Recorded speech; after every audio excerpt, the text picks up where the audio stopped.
Hello and welcome back to another episode of Trackside Tips. My name is Storm Dafoe and I am joined again by Fred Gillis, who is the Executive Director of ASHA, and Don McDougall, who is the Vice President of ASHA. Today we're going to talk about the Western Canada Pacing Derby up at Century Mile, as well as the Don Byrne Memorial Pace. So who wants to start? So we're going to start with the first race, which is a maidens 5-year-old and younger preferred race. I'm going to go with Mysterious Fan, 3-year-old Mystery Chase colt, whose record, when you look on paper, is not that great. 10 starts and only 1/3, but the third just happened to come last race, and the horse came from off the pace, looked a lot better than I've seen this horse race in quite some period of time.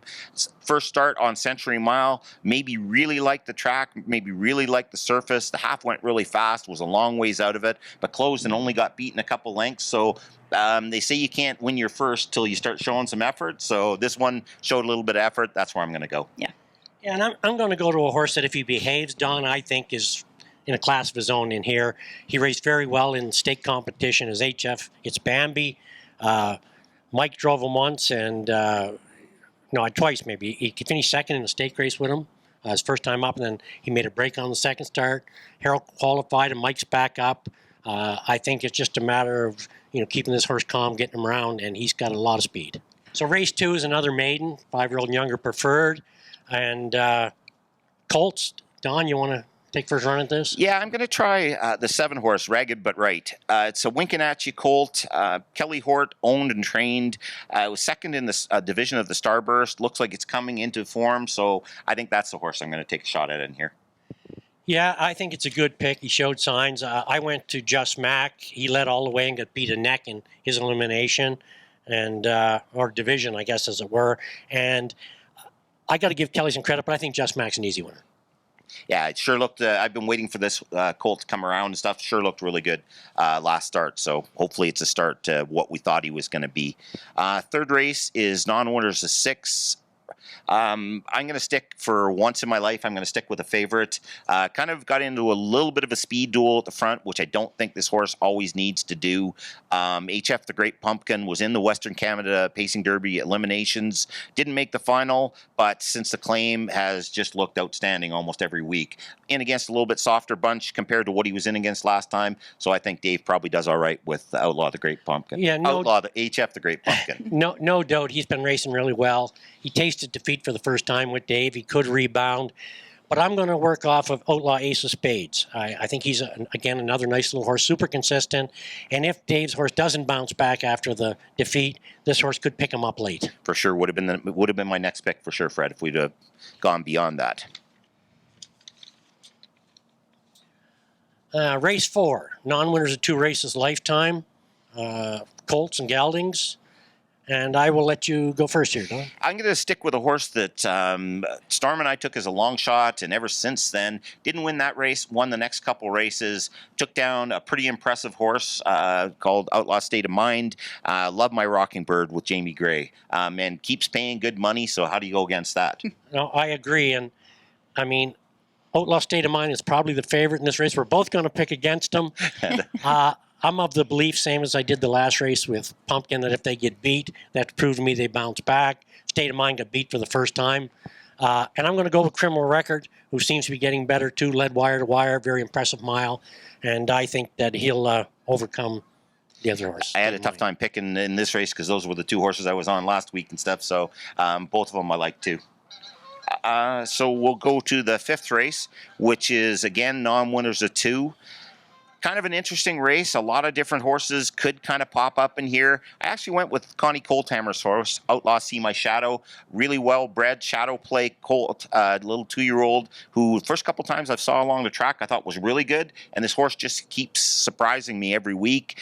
Shouldn't really be surprised because the horse keeps racing good and just got beat. Connie actually had this horse rolling really good in the last race. So I'm going to say that she gets the job done here in the 5th race. Yes, and bred to go too. Without a doubt. Yeah, shadow play colt. I went to Loaded Deck. He's a half-brother to Exit Smiling, my horse. I thought 2 starts ago he looked ultra impressive getting ready for the Derby eliminations. I certainly didn't lose respect for him. He paced a big mile. He didn't make the final, finished fifth, but he paced in 1:53. Anything close to that, I think, just dominates in here. Yeah, at the Alberta sale, this horse was one of the, and the yearling sale, this horse was one of the most good-looking colts that you could see around. There's probably 15 people still with their hands up at 25,000. He didn't work out to be that much, but this horse is sure a good-looking Riverboat Yeah, King and maybe colt. just a later developer. Exactly. Can happen. So race 6, we have fillies and mares, 10 to 12,000 claiming handicap. Also eligible non-winners of 7 races life, or $1,000 in their last 5 starts. And I'll let Don pick first.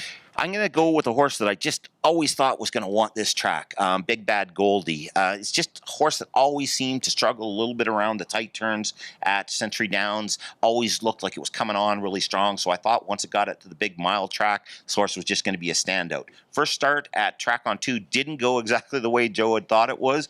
Probably a couple little equipment adjustments or things going on and stuff, but I think Joe has the ability to get this horse to rebound, and I know the horse has enough talent. So I'm going to try Big Bad Goldie. Yeah, she certainly has showed flashes of brilliance, that mare. She seems to have trouble with some of the turns, but then sometimes she doesn't, and she looks really good. I'm going to go with ultra consistent Outlaw Burnt Popcorn, my old favorite. I think she kicks in home, gets the job done, and welcome to Alberta, Jody Jameson. First win. Yeah, very good. That's a horse that's small on stature but big on heart. Absolutely. Yeah. And if you're buying horses at the sale, what else that's the best combination to have, right? The next race is a 7,500 claiming race. I found this race really competitive.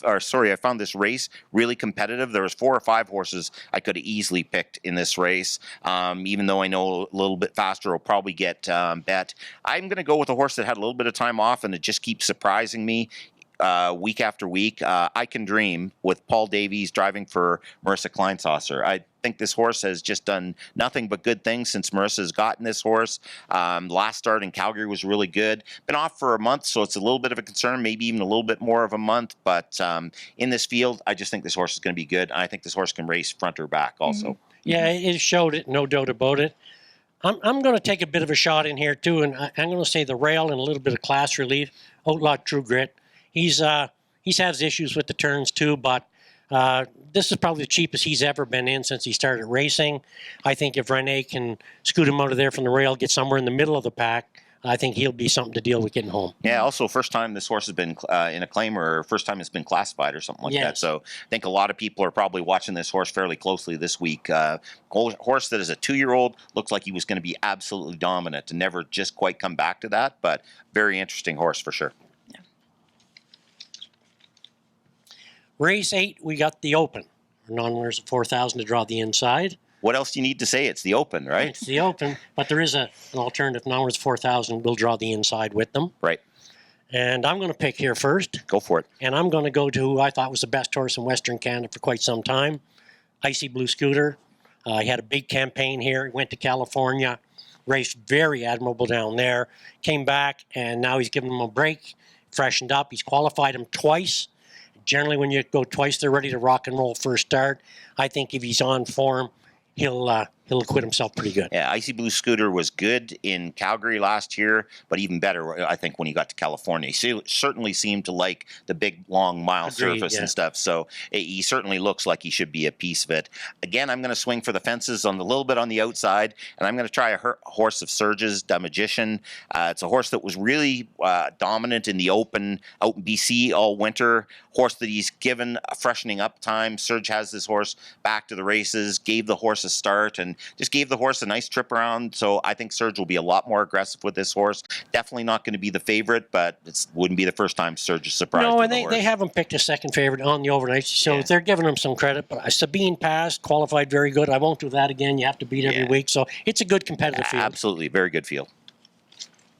So the 9th race is the Don Byrne Memorial Final. First of the two $125,000 races. Obviously big races for standardbreds, two of the biggest races in the entire year. Don was a huge supporter of the standardbred industry. I remember him more from the Don Monkman stable. Fred, he was probably in a couple other stables. Other than that, you never know. He might even own a horse with you at some point. But Don and his family have been huge supporters of the standardbred racing. So in honor of this race being a fillies and mares race, we're going to let our filly pick the race in the gosh. first part. Yeah, so I'm going to pick Lady Nene. She has been ultra consistent this year. Out of her 12 starts, she's won 8 of them. Fred thinks that she might be the 3-year-old horse of the year, that those honors could go to her. So I'm going to go with Lady Nene. Go ahead, Don. Yeah, I'm going to try Rockin' Mystery. I know it's favored in the race and draw on the rail. Serge drives the horse, who's an aggressive driver, should be near the front. Last week won the elimination from the 7-hole and won pretty easy. I think this is a really competitive race. My pick would either be the 1 or the 2 inside those two. I think this is going to be an unbelievable race with about 5 or 6 potential winners. So I'm interested just to watch the race. Fred, where are you on? I agree. And first off, I'd like to say, no, I didn't train a horse for Don Byrne, but I did drive a couple for them over the years. And Don and Francis, like you said, they've been very loyal to Standardbred Racing. They were with Don a lot. They showed up a lot, took part. Very nice family. And I'm glad that there's a race named after him. Anyway, I'm going to a bit of a long shot in this race. Gin Twist. Mm-hmm. Keith drove her last week, and he finished 3rd.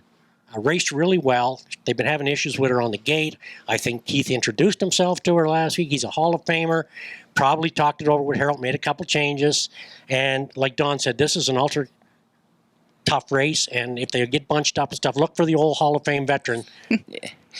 Keith's got lots of insight on this horse too. Raced the full sister Ginger Beer for sure, so knows a lot about the family in it. Only thing that I struggled with, Fred, I was almost going to take the same horse.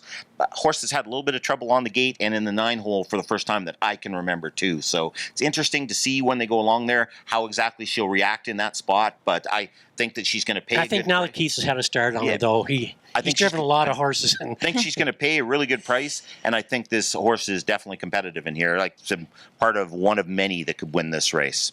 Okay, let's let Storm take a shot at this race first too. Yeah, my long shot's going to be in this race. Despite what people may think, I am going to take Jules Dragon as the long shot. It was a really surprise performance when that track record was set, but I think that there should definitely still be some skeptics, so you may get a higher price in the program odds. Yeah, I think the horse showed strong in a really what was supposed to be on paper the weaker of the 2 divisions, went 2.5 seconds faster than the other one did. Yeah. So it was definitely an eye awakener, and that you never know how bettors are going to react to something like that. No, I agree with that fully. I mean, there's a lot of competition in here. I don't think anybody can falter and win. Everybody's going to have to be on their best foot. So I agree with Storm that they could get value on this horse. Yeah. So who's your pick in here, Fred? I'm going to go with another horse that I think you can get some value on, Crackle and Burn. And I think out of a tremendously competitive bunch of colts here. 5, 6 of them could win just off the trip. I think it's going to be very crowded at the wire, and I'm going to say Crackle and Burn gets up. Yeah, and Outlaw Grabbing Gears is obviously going to be bet in here. Been 2-year-old champion and been an extremely consistent 3-year-old. But I'm not going to pick him either. I'm going to take Jody Jameson's drive in here. Obviously, he's coming out from Ontario. He's got a horse that's really competitive. So he's driving knee deep in Custard. And I really think this horse is going to get a golden trip in here. Outlaw Grabbing Gears' best race is when he's on the front and controlling it. Jody drew the 2-hole, so he's got to be up front and close.